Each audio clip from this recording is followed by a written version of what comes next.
Tahu nggak sih kalau sebenarnya Masjid Istiqlal itu lebih dari tempat ibadah, tapi itu merupakan salah satu tempat wisata yang terbaik yang ada di Indonesia. Kira-kira kenapa ya? Yuk jalan-jalan bareng aku.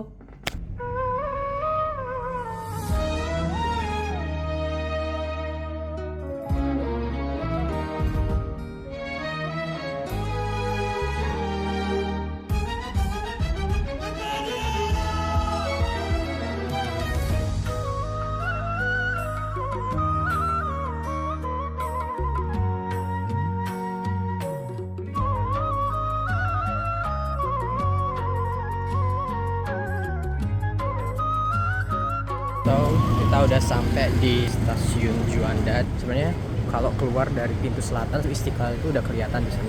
Dia di sana tuh. Betul. So, kita bakalan ke sana. Ini tuh panas banget. Padahal sebenarnya tadi pagi tuh hujan. Gua kiranya kayak kalau misalnya takingnya di hari-hari yang kayak gini, cuacanya kayak mendung gitu kan, it wouldn't be so hot, but ini benar-benar panas banget. Ternyata siangnya benar-benar panas, and yeah, I need to prepare myself for doing this kind of job. Jadi di sini ada pintu masuk aluminium. Jadi dia sebenarnya buat mobil sama motor gitu.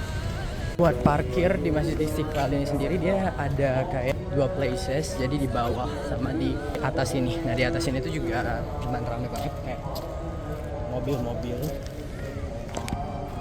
Sekarang tuh emang lagi waktunya sholat asyar, so jadi masih ramai di sini. Kita bakalan sholat asyar dulu di Masjid Istiqlal. Di sini kalau misalnya kita mau sholat, we need to put like our shoes and also our sandals itu di tempat penitipan. Jadi kita ada di Masjid Istiqlal ada tempat kayak penitipan. So we will get card yang bakalan ngamanin kayak our shoes and also our slippers, something like that. Jadi aku bakalan nitipin sandals aku dulu ya.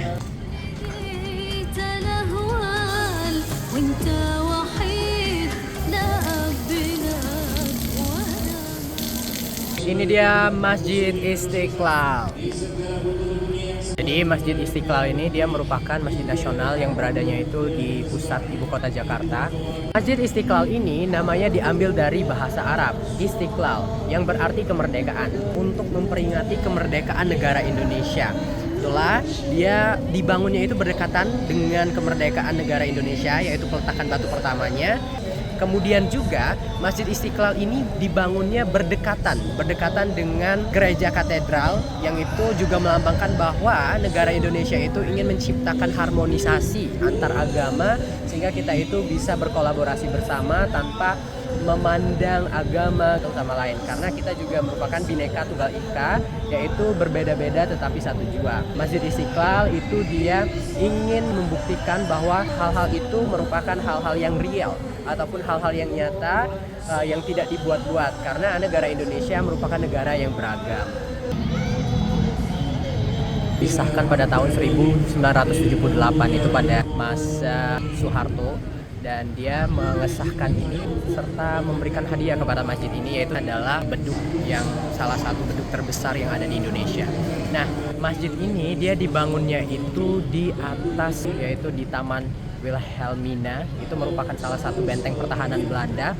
Kenapa masjid ini dibangun di benteng itu? Karena Soekarno itu ingin mewujudkan penjajahan di atas dunia itu harus dihapuskan. Jadi batu pertama yang diletakkan untuk pembangunan masjid ini ada di atas kayak Taman Wilhelmina itu sendiri. Untuk bangunan yang ada di Masjid Istiqlal ini dia sebenarnya semua sisi, semua sudut yang ada di dalam, yang ada di luarnya ini memiliki filosofi tersendiri. Dan fun fact-nya, arsitek yang ikut merancang masjid ini merupakan seorang Kristen, yang pada saat dia ingin mengikuti sayembara untuk pembangunan masjid ini ataupun arsitektur atau bentuk masjid ini, pada saat dia mengikuti sayembara dia tidak menggunakan namanya tetapi dia menggunakan nama lain, sehingga dia akhirnya mendapatkan kemenangan untuk dijadikan sebuah konsep masjid.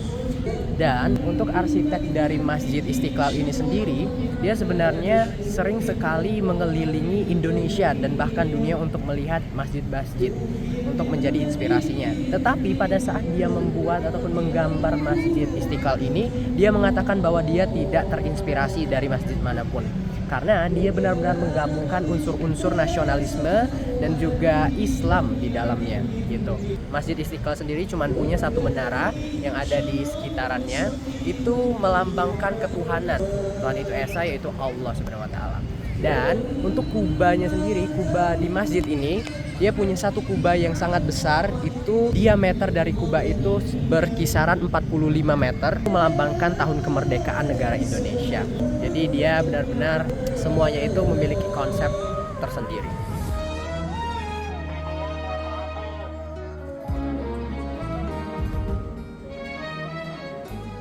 Masjid Istiqlal ini dia merupakan masjid pertama atau bangunan religius pertama yang ada di dunia yang mendapatkan sertifikat EDGE. Itu merupakan salah satu sertifikasi yang ada di dunia untuk membuktikan bahwa suatu gedung itu menerapkan sustainability di dalamnya. Dan Masjid Istiqlal itu masjid pertama yang ada di dunia. Karena kalau kita lihat emang di masjid ini sekitarannya benar-benar sangat hijau, mendukung sustainability. Mereka menanam banyak sekali dedaunan ataupun pepohonan untuk mengurangi karbon dioksidanya yang ada di sekitaran sini. Kita juga bisa lihat di sini, di area-area ini, di area masjid ini dia dipenuhi kayak sama tumbuhan-tumbuhan. That's why it's also like deserve the certification. Dan itu benar-benar kayak mendukung sustainability the mosque itself.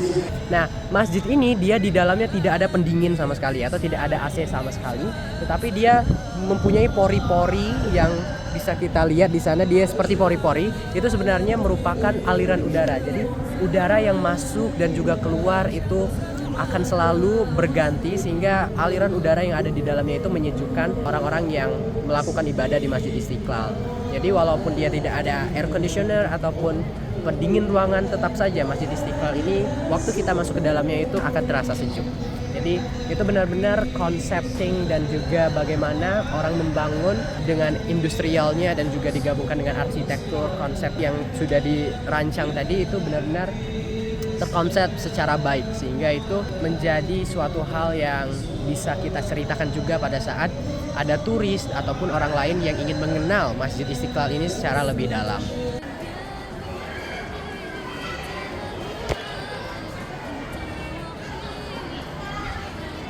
The biggest beduk in Indonesia, almost. That is really cool because it's one of the cultural assets that this mosque has, karena kayak itu jadi salah satu attractions yang bisa menarik wisatawan waktu mereka mengunjungi masjid ini. Dan mereka kayak bisa lihat kalau misalnya di sini ada salah satu kayak bisa dibilang monumen kali ya, karena itu juga punya sejarahnya sendiri, karena itu kayak dikasihnya dari Presiden kedua Indonesia, which actually it would be a nice story that we could tell to the tourists.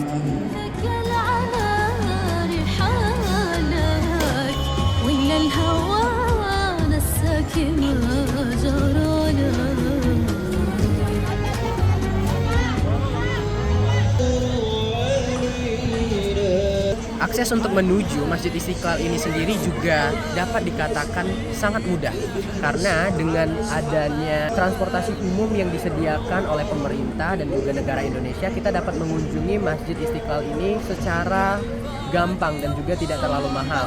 Nah, Masjid Istiqlal ini sangat berdekatan dengan stasiun Juanda KRL, dan dia memang benar-benar ditujukan dan juga sangat berdekatan dengan beberapa transportasi umum lainnya seperti Transjakarta dan juga Jaklingko.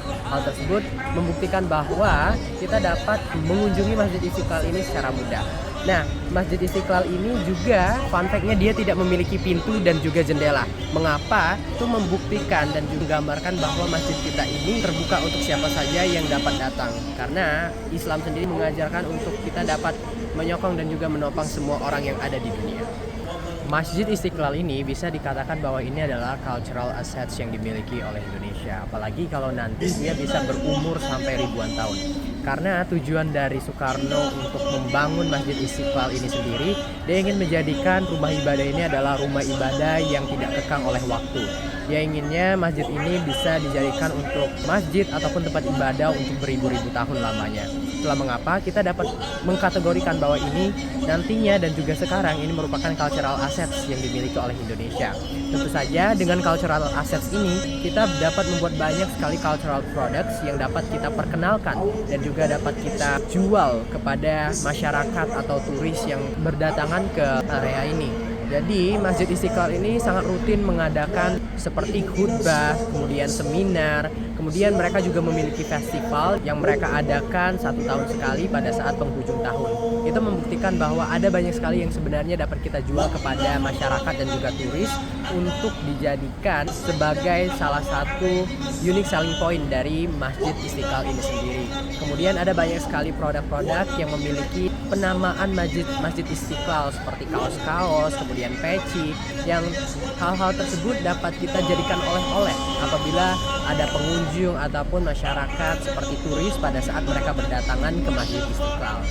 Kemudian juga biasanya turis-turis itu apabila mereka bukan orang muslim ataupun mereka non-muslim, mereka akan diberikan jubah seperti penutup pada saat mereka mengunjungi Masjid Istiqlal sehingga mereka dapat menutup aurat mereka. Karena sebaik-baiknya pada saat kita bertemu ataupun datang ke rumah Allah itu dengan menggunakan pakaian terbaik dan juga menutup aurat kita. Masjid Istiqlal ini memang benar-benar merupakan salah satu masjid yang harusnya kita syukuri sebagai masyarakat Indonesia karena kita memiliki masjid yang seistimewa ini di negara kita.